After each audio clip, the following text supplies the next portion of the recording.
Hello guys, in this video I'm going to show you how to select the power saving mode on the CMap application. But first of all, I just want to mention, please don't forget to subscribe to our channel, because at 100,000 subscribers we are going to show you our YouTube revenue statistics and growth strategy how to make money online. So let's jump into it. First of all, open the application on your device. This will take 5 minutes.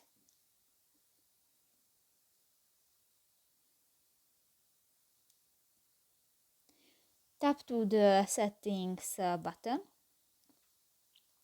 and in the battery section you can find in the power saving option, and you can find it three power saving mode, and just select one and step on it, and done.